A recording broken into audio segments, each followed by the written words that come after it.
Highgate Cemetery in London is a place where the veil between the living and the dead seems thinner than anywhere else. Its winding paths, overgrown ivy, and crumbling tombstones give it a timeless, unsettling aura.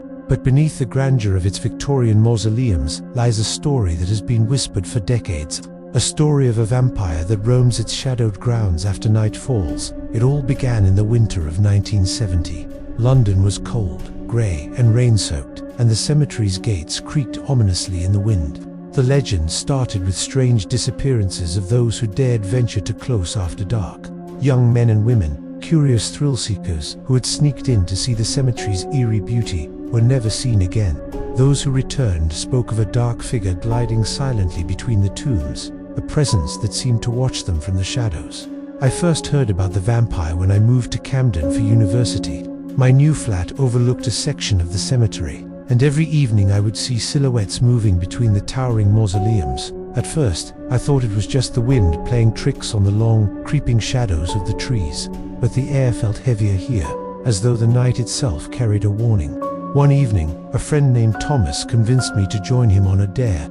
He had heard rumors of a crypt at the far end of the cemetery where the vampire was said to rest. Local stories claimed it was a Victorian nobleman, a man named Ambrose Lamont, who had dabbled in dark arts and had been buried in a grand vault with elaborate protections, iron gates, crucifixes, and salted earth.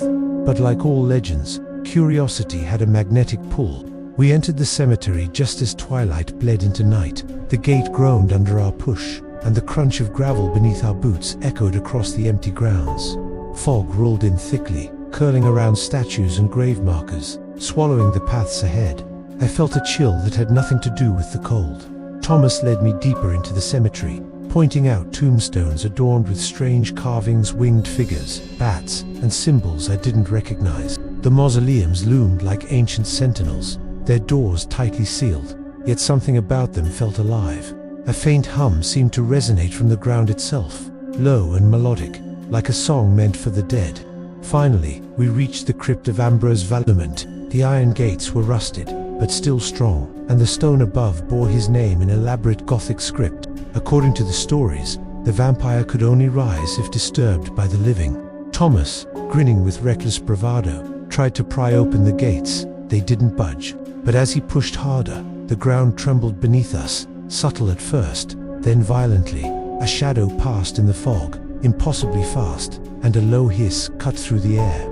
My stomach turned to ice. "Thomas, maybe we shouldn't," I began, but my words were swallowed by a sudden gust that blew the fog in a frenzy.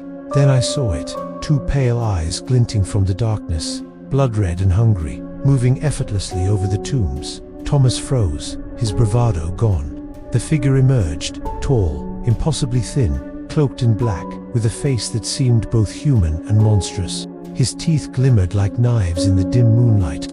He moved silently, gliding over the gravel, as though the ground itself feared to touch him.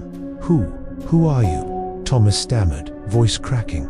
The figure's lips twisted into a cruel smile. "I am what you fear when night falls," he said, voice like silk sliding over steel. "I am the hunger that walks while London sleeps.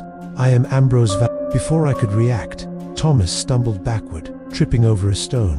The vampire's hand shot out with unnatural speed, seizing Thomas by the throat. I screamed, lunging forward to grab my friend, but the figure was already gone, fading into the fog as if swallowed by the night itself. Thomas collapsed to the ground, pale and trembling, but alive.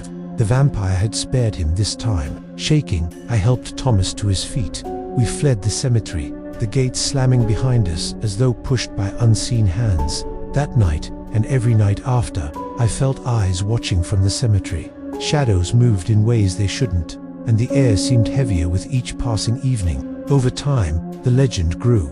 Sightings were reported across Camden, tales of a tall, pale figure wandering the cemetery or gliding silently through nearby streets. Dogs would bark, cats would hiss, and people who dared linger near Highgate after dark often claimed a sense of being hunted, stalked by something ancient and malevolent. The vampire of Highgate was no ordinary creature of myth. He was clever, patient, and terrifyingly precise. He didn't attack recklessly. He watched, learning, waiting for those who underestimated the darkness. And while some dismissed the stories as drunken tales or the overactive imaginations of thrill-seekers, anyone who had seen the red glint of those eyes knew the truth. Ambrose Valamant had not slept for over a century, and he had no intention of doing so now. Even now, decades later, the cemetery stands as a monument to the dead and the damned.